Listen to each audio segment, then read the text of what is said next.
ይቆጣል፣ ሆድ ይነፋል፣ ካካ ይሸታል፣ ይጠቁራል። ታዩታላችሁ ኬቶጀኒክ ዳይት ላይ ሆናችሁ ካካው እንዴት እንደሚሆን።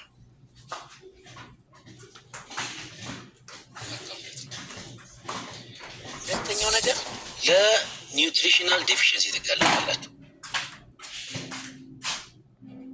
እጥረት ትጋለጣላችሁ ማለት ነው። ለምሳሌ ቫይታሚን ሲ እጥረት በጣም ብዙ ጊዜ የምናየው ኬቶጀኒክ ዳይት ላይ ያሉ ሰዎች ቫይታሚን ሲ እጥረት ያጋጥማቸዋል፣ ዚንክ እጥረት ያጋጥማቸዋል፣ አይረን ራሱ እጥረት ያጋጥማቸዋል።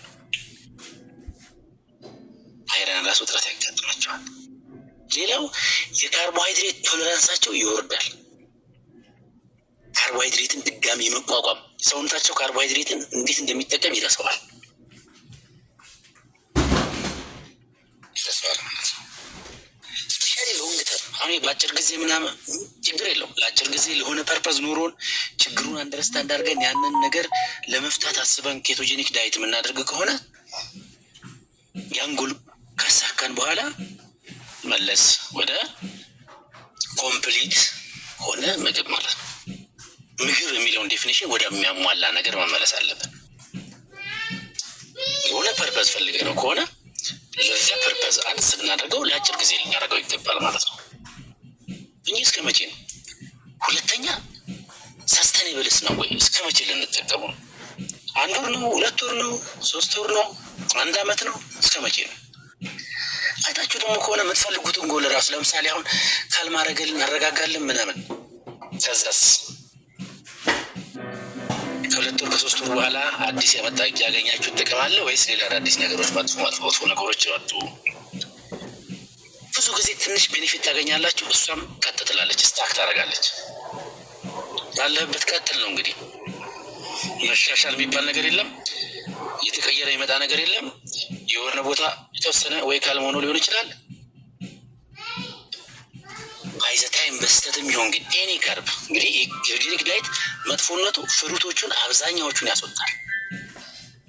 ፓወር ሃውስ ኦፍ አንቲኦክሲደንቶች በቃ ኒውትረንት ላይ አንቲኦክሲደንት የሆኑ ነገሮችን ያስወጣል፣ ቫይታሚኖችን ያስወጣል። ሶሉብል የሆኑ ፋይበሮችን ውሃ ውስጥ የሚዋሙ ለአንጀት ባክቴሪያ በተለይ ጤነኛ ባክቴሪያ የሚያገለግሉ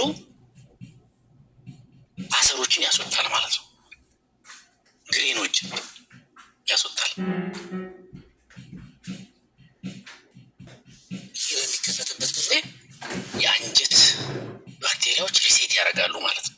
ቅድም እንዳልኳቸው ለረዥም ጊዜ አንጀታችን ውስጥ የከረሙ የጠቀሙን ነገም የሚጠቅሙን ባክቴሪያዎች እየደከሙ አደገኛ የሆኑ ዋይልድ የሆኑ ፕሮቲን ተመጋቢዎች ወደ ፒክቸሩ ይመጣሉ ማለት ነው።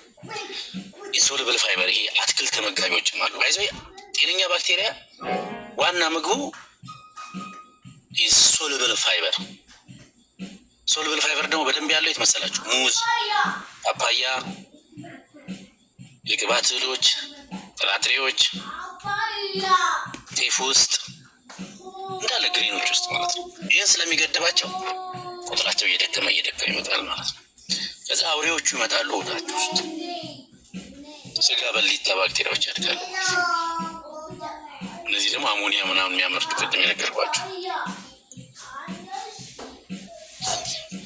ሎንግተር የማት ቅድም ያልኳቸው ከአንጀት ጋር ቀጥታ ብሬን ግንኙነት አለው እያልኳቸው ያለውን ነገር ታዩታላችሁ ማለት ነው። ስለዚህ የአንጀት ባክቴሪያን ዝብርቅርቁን አወጣ ነው ማለት ነው። በቃ በጣም ጠቀሜታ ያላቸው የአንጀት ሐኪም ናቸው የምንላቸው ቁጥራቸው እየመነመነ እየተጎዳ እየጠፋ ነው። ጎጂዎቹ ደግሞ እየበቀሉ ይመጣሉ ማለት ነው። ከዛ ቢዛር የሆነ ዊርድ የሆነ ምልክት ነው ልጅ። ሌላኛው የኬቶጀኒክ ዳይት ሰውነታችንን አስገድዶ ሎው ካርብ ዳይት እንጀነራል ሰውነታችን ምን ያስገድዳል መሰላችሁ? ካርቦሃይድሬት እንደ ምግብ እንዳያየው ኢነርጂ ሪዘርቭ የተከማቸን ነገር እንዲመገብ ያደርጋል። ሰውነታችን የተከማቸን ውስጣችን ያሉትን ኦልሬዲ ያለውን ፋት ይበላል ማለት ነው። ሰውነታችሁ ውስጣችሁ በውስጣችሁ ያለውን ፕሮቲን ጡንቻችሁን ይበለዋል ማለት ነው። አጥንታችሁን ይመጠምጠዋል ማለት ነው ሰውነታችሁ። ለዛ ነው በአንዴ ውልቅ ነው የሚሉት ልጆቹ። ኬቶጂኒክ ዳይት ላይ 15 ቀን 1 ወር 2 ወር 3 ወር ካረጋችሁ በቃ ልጃችሁን እንጭክ እያደረጋችሁት ነው። ታዩታላችሁ። ባይዘ ቆዳ ብቻ ሲቀረው ሰውነታቸው የሳይንሳዊ ማብራሪያ ያለው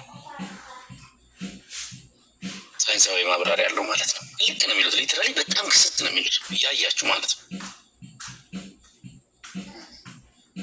ልጆች ደግሞ የሚከሱበት ወቅት አይደለም። ልጅ አይደለም የሚያድጉበት፣ ጡንቻቸው የሚዳብርበት፣ አእምሯቸው የሚበለጽግበት፣ ሁለንተናቸው እንዲገነባ ነው የሚፈለገው፣ እንዲገነቡ ነው የሚፈለገው እንጂ ሰውነታቸውን እንዲያጡ አይደለም መሆን ያለበት። ዋይ ዱ ዩ ቴክ ሪስክ? ልጃችሁን እያደገ ኪሎ የጨመረ ይመጣል። ባይዚ አንድ የህፃን ሐኪም ኦፒዲ ላይ ቁጭ ብሎ እያከመ የሆነ ህፃን ኪሎ ቀነሰ ቢለኝ በጣም ልደንግጠው ሾክ ነው መሆኑ መጀመሪያ። ለምን ብዬ ማለት ነው ራሱ ያለው ማለት ነው። ለምን ይሄ እንደሚሆን ሰውነታችሁ ነን ካርብ ከሆነ ሶርስ ኢነርጂን ካሎሪን እንዲመገብ እንዲጠቀም እንደምታደርጉት ነው ማለት ነው።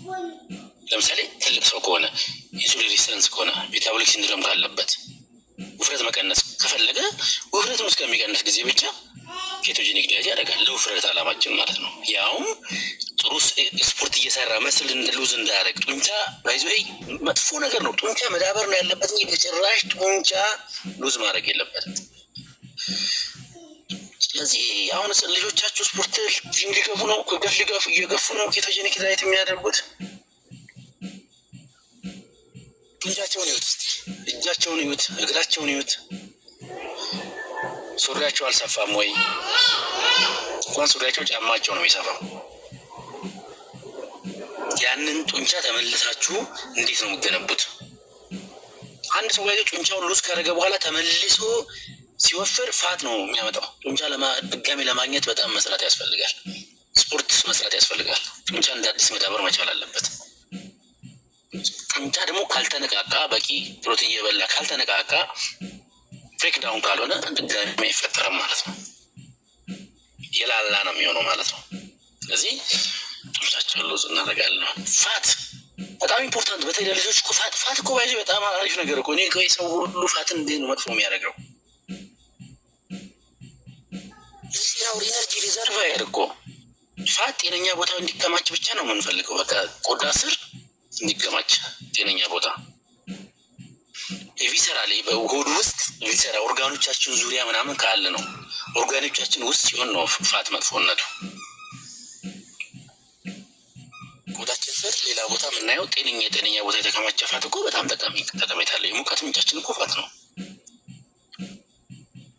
ያመን እኮ ምግባችን ነው።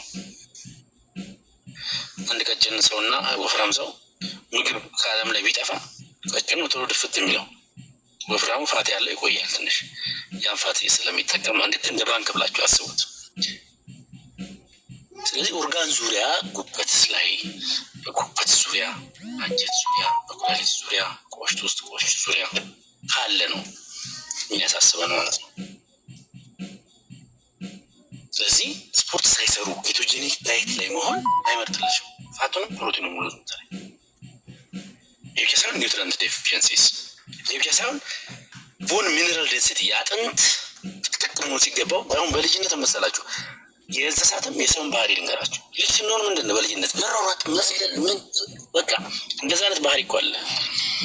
ቲፒካል ሆነ ኒውሮ ዳይቨርሲቲም ቢሆን ያን በምናደርግበት ጊዜ ባላንስ ሊሆነ ምግብ እየበላያን ስናደርግ አጥንታችን በደንብ በሚነራል እየተጠቀጠቀ ነው የሚሆነው። ማለት 10 ምናምን 20 ዓመት ምናምን ያልቃል። ከዛ በኋላ አንድ የገነባችሁት ነው ባይዚ የሚያግዛችሁ ማለት ነው። ስለዚህ አስቡት፣ ለረዥም ጊዜ ኬቶጂኒክ ዳይት ላይ ስታደርጉ ልጆቻችሁን አንጀትን ጠቅማለሁ ብላችሁ አንጀትን እየጎዳችሁ፣ ከፕሮቲን ለግንባታ ጠቀማለሁ ብላችሁ ያሰባችሁት ፕሮቲን ለኢነርጂ፣ ለካሎሪ፣ ለባክቴሪያ ምግብነት ልጆቻችሁን እንገነባለን ብላችሁ ልጆቻችሁን እያፈረሳችሁ ትሄዳላችሁ ማለት ነው።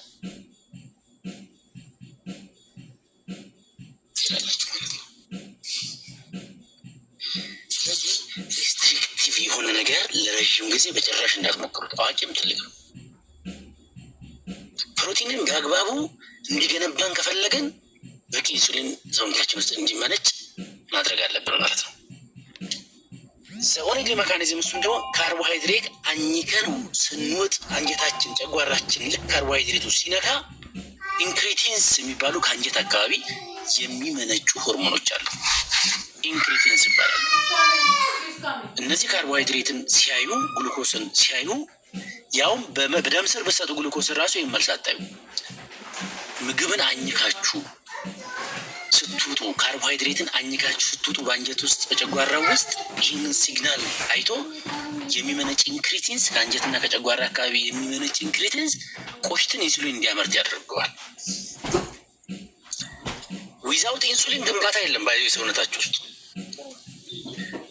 ዋቴቨር ይሁን ምን ይሁን ጡንቻ ለመገንባት ይሁን አሚኖ አሲድ ለመስራት ዋቴቨር ከፕሮቲን ጥቅም ላይ እንዲውል ከፈለጋችሁ ኢንሱሊን በበቂ ሁኔታ ሰውነታችሁ መመንጨት አለበት።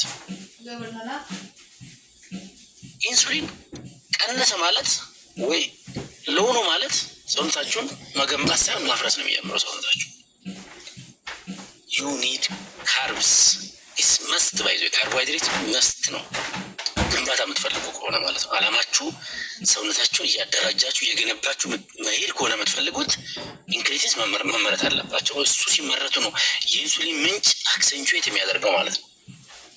ጥሩ የሆነ ኢንሱሊን ተመርቶ ጥሩ የሆነ ግንባታ ውስጥ የምንገባው ማለት ነው። ይህን ይሁድ ስለዚህ አንድ ሰው ጂም የሚሰሩ ሰዎችን ይዋቸው እስኪ በጣም ጡንቻ ያላቸው ምናምን ሰዎች ስትዋቸው ኬቶጂኒክ ዳይት ምናምን አይሏቸው። ሁሌም ፕሮቲን በቂ ፕሮቲን ይበላሉ። ማንም ሰው በቂ ፕሮቲን መብላት አለበት። ባይዜ ግን ካርቦሃይድሬት ደግሞ መኖር አለበት ነው። ዊዛውት ካርብ መስል ጌን